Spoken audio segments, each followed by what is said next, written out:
Assalamu alaikum, and very good morning, and welcome back to another lecture of OCM. And we are going to start with a new chapter today, that is consumer protection. Chapter number 7, consumer protection. What do you mean by consumer? Anybody, any idea what you mean by consumer? I'll let you know. Consumer is a word which is derived from a Latin word consumere, which means to eat or to drink. This is the basic explanation of the word consumer. But what do you mean by consumer? Eat or drink, we are talking about. That means you are consuming something, you are taking in something. That is why you are called as consumer. Consumer is a person which uses natural resources or any commodity or services available from natural resources or through a market. That means if you are talking about goods, then it may be from anything, that fruits, vegetables, meat, chicken, anything that comes from natural resources. If you are consuming it, you are a consumer. If you talk about shopping, then clothing, accessories, they are also somewhere down the line related to natural resources. So if you are using something, if you are consuming something, then you are a consumer. Even if you are using certain services or certain benefits like banking or hospitals or hotels, then also you are called as consumer of services. Okay, now there is a difference between a consumer and a customer. This should be very clear in anybody's mind, that if I talk about a consumer, they have to consume that product. But if I talk about a customer may only buy the product but not use it. If I am buying food for my family, I am a customer and my family is a consumer. So, a customer may or may not be a consumer. Okay, so there is a difference. The person who buys the product is customer, but the person who buys the product for self consumption is called as consumer. A consumer means any person who buys any goods, hires any services or service of for a consideration which has been paid or promised or partly promised or under any system of deferred payments. Now understand this. There has to be an exchange of two things. If you are buying something, there has to be a payment of certain consideration. It may be money or money's worth. Like for example, if you are buying a food product, then you have to pay money to the person who is selling you that food product. Similarly, if you are availing certain services, like if you are renting a car, you have to pay rent. If you are renting a hotel room, you have to pay a hotel room rent. Okay, so there has to be a payment done or a promise to be done. Like in today's business scenario, a lot of transactions are happening on credit basis. So here there is no actual payment of money, but there is a promise of payment of money. So in case of a consumer, a person who buys any goods or hires any services for a consideration, this is important. You cannot do it if you are giving something to your family out of your business and you're not taking any consideration. Then your family is not your consumer. Like for example, if your daughter comes to your shop and eats a chocolate, she is not your consumer. Why? Because she is not going to pay anything in consideration. But if somebody else is coming and eating a chocolate and paying you 2 rupees, then that person is a consumer. Do you understand the difference? Okay. Then basically we are all consumers if we are using any commodity like food, grains, milk, meat, vegetables, or if we are availing certain services like railways, transportation, hospitals, hotels, restaurants, etc. Okay, now what is consumer protection? Consumer protection is protection of all these people against unfair practices. If you know that there is a lot of cheating happening in today's market, then you will understand the importance of consumer protection. Yes, consumer protection is very important in today's business scenario. Why? Because everybody is focusing in on earning more and more money. The sellers want to earn more and more money, the dealers want to earn more and more money. So everybody is adulterating, everybody is exploiting consumers. So in order to safeguard the interest of the consumers against such exploitation or adulteration, consumer protection is important, which led to the introduction of Consumer Protection Act in India. Okay, now what are the various rights of consumers? Various rights of consumers, like I am a consumer, I consume products from the market, I have certain rights. I cannot be exploited by the seller. So when did these rights came into existence? On 15th March 1962, when the President of United States USA declared that certain rights of consumers has to be observed.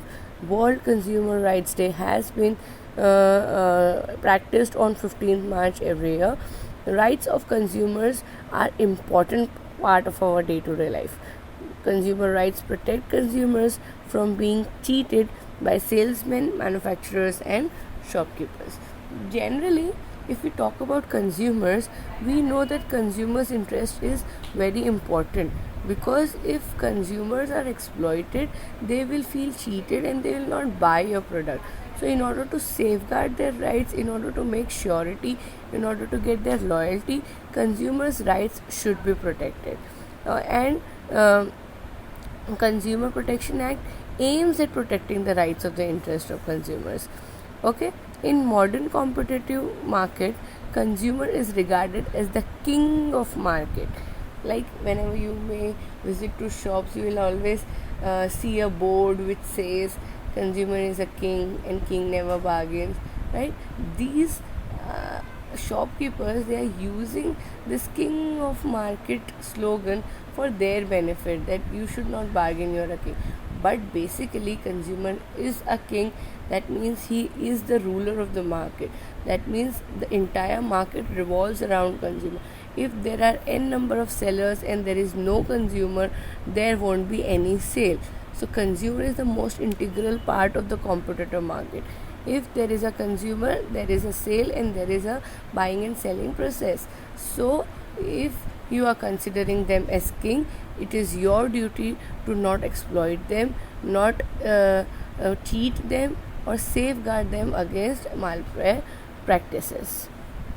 So we are going to study various rights of consumers in today's lectures, which enlightens all of us that we are entitled to certain rights. We should not hesitate in giving feedbacks. We should not hesitate in asking for certain requirements that we need.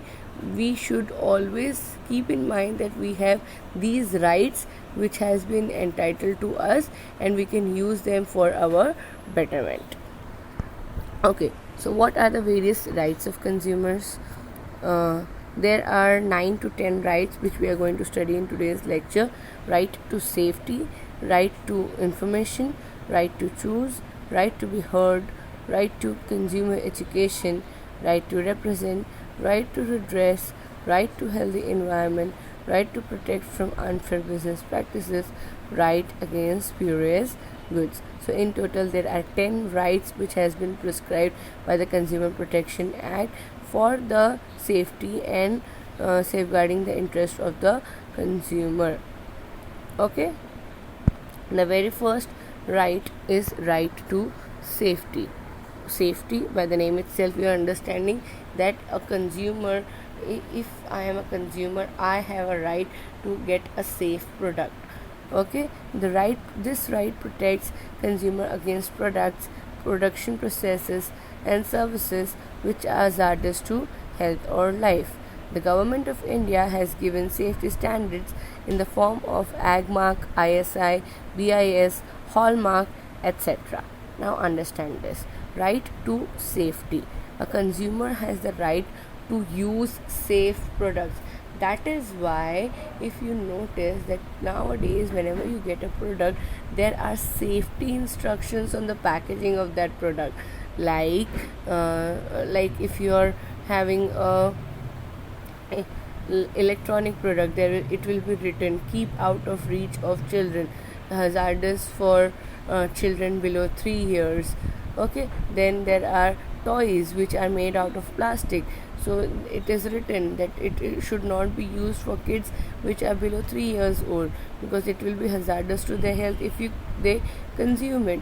Then right to safety again means, okay, over here basically right to safety means every product that has been produced should undergo a check, should always have a quality check, and it should be given a standard quality mark like ag mark.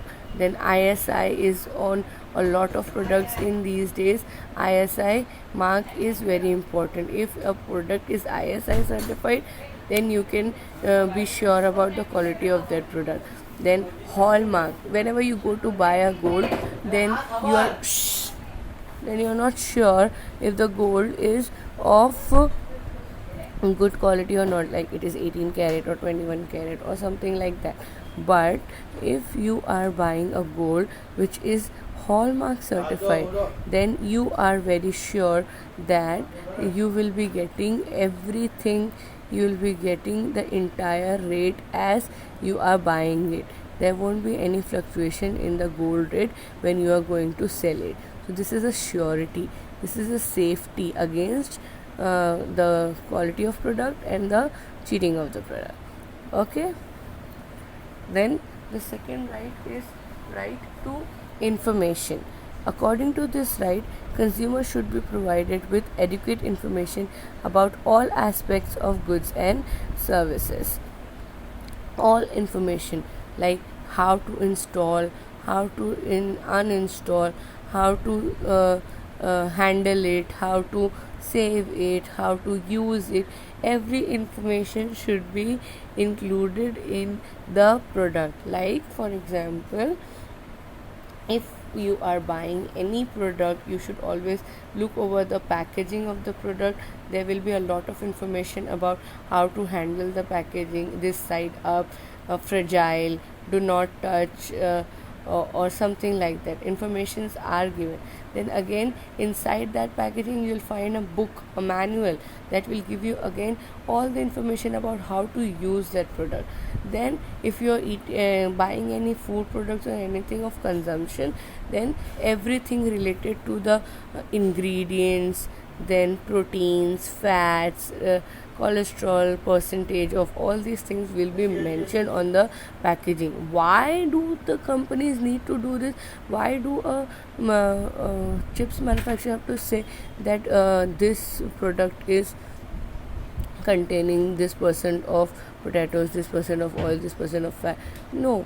Why? Because this is the right of the consumer to know what they are eating and what are the contents and ingredients of the product that they are using. So right to information entitles that the consumer should get all the information regarding the ingredients, regarding the contents of the product, regarding the safety of the product, regarding the use of the product, and regarding the ways to uninstall or install the product.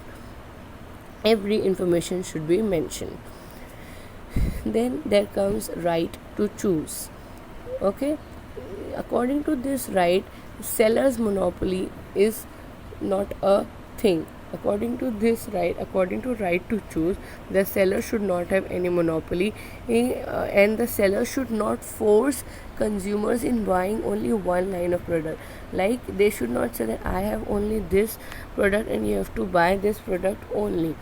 But they can also say, but according to this right, a consumer should be given a wide variety of product. As per this right, the seller cannot compel consumer to buy a particular product, and hence monopoly is prevented.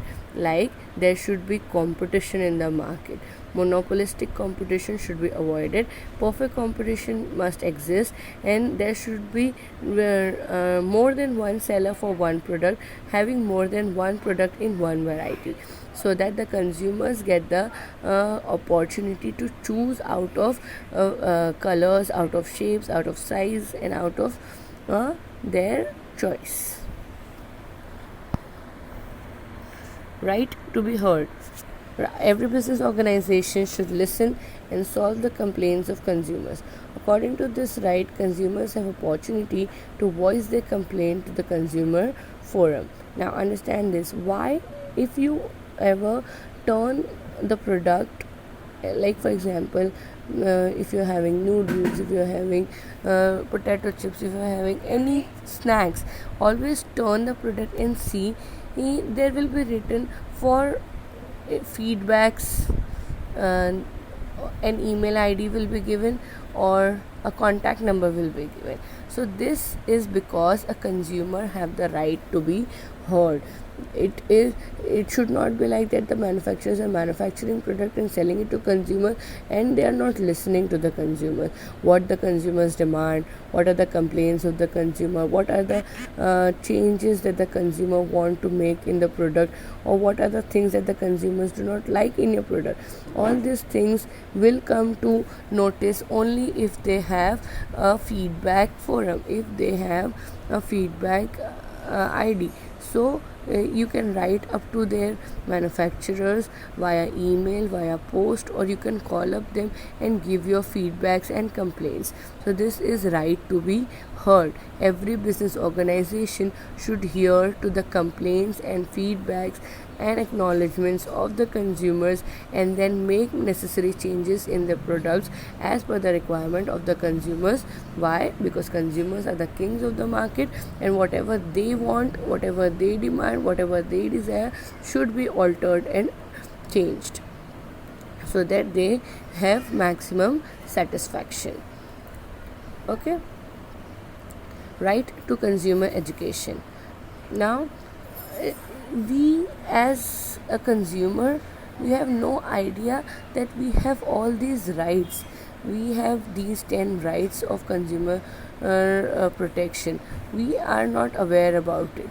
Why? Because there is no education, there is no consumer education. So there is one such right included in this, that there is a right to consumer education. Like we before today, you might not even know that there is a consumer day, that 15th of March is considered as a consumer day. You have no idea that the president of USA have entitled certain rights for consumers. No. Why? Because you had low consumer education or no consumer education. So in order to make people aware about these things, there has to be an introduction of consumer education. This right creates consumer awareness.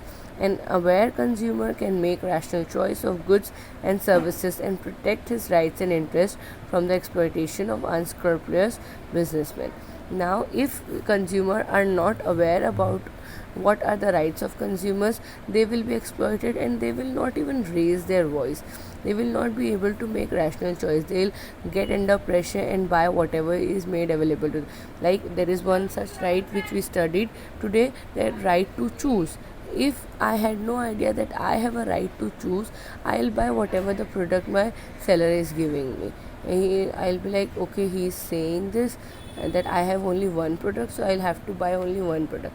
No, I demand that I want variety in this product because I have a right to choose.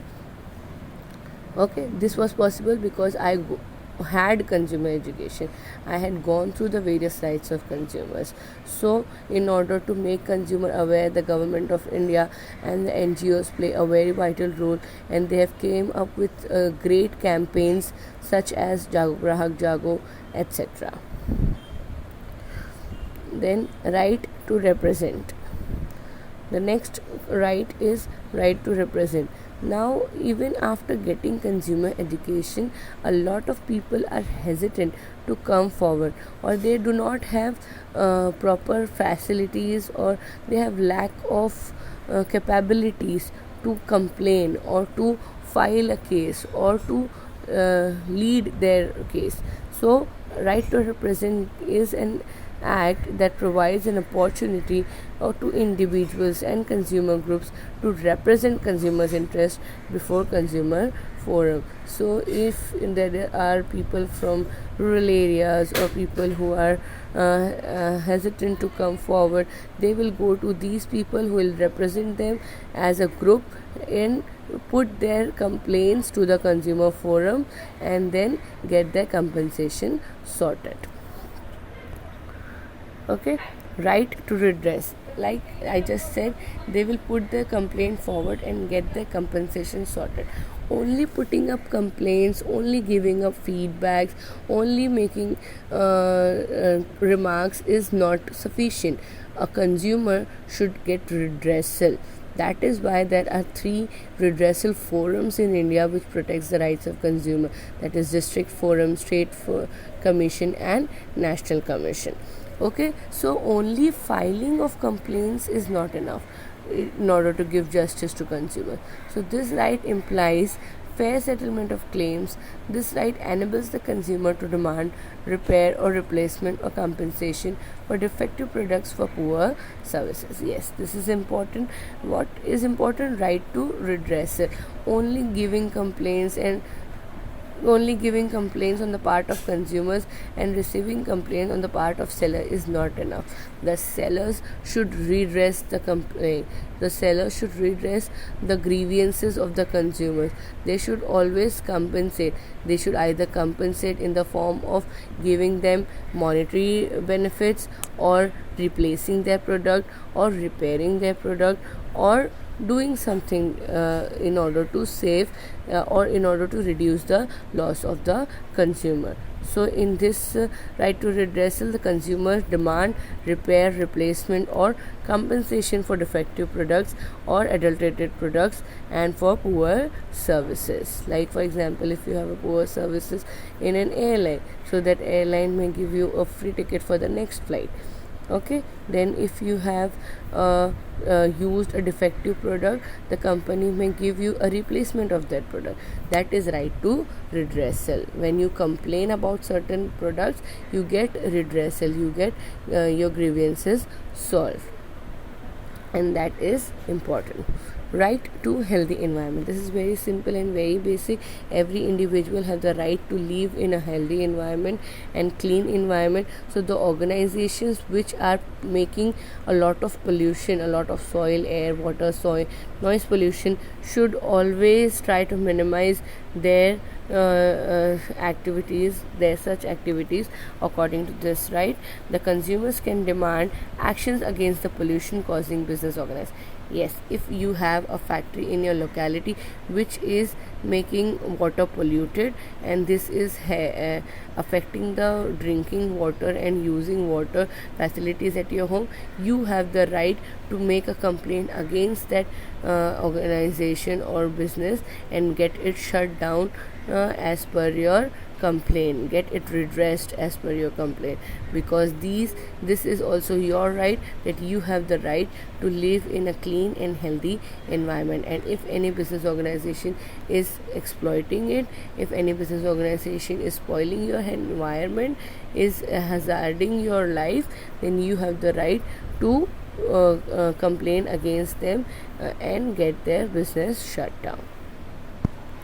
The last 2 rights that we are going to study today is right to protect from unfair business practices. As per this right, all consumers are protected against unfair business practices such as black marketing, profiteering, faulty weights and measures, exorbitant prices, adulteration, etc. What do you mean by black marketing? Like stocking of goods, hoarding of goods and making it available when the prices rise. This is wrong. This is against the right to protect from unfair business practices. Profiteering means only focusing on profit and not delivering quality products.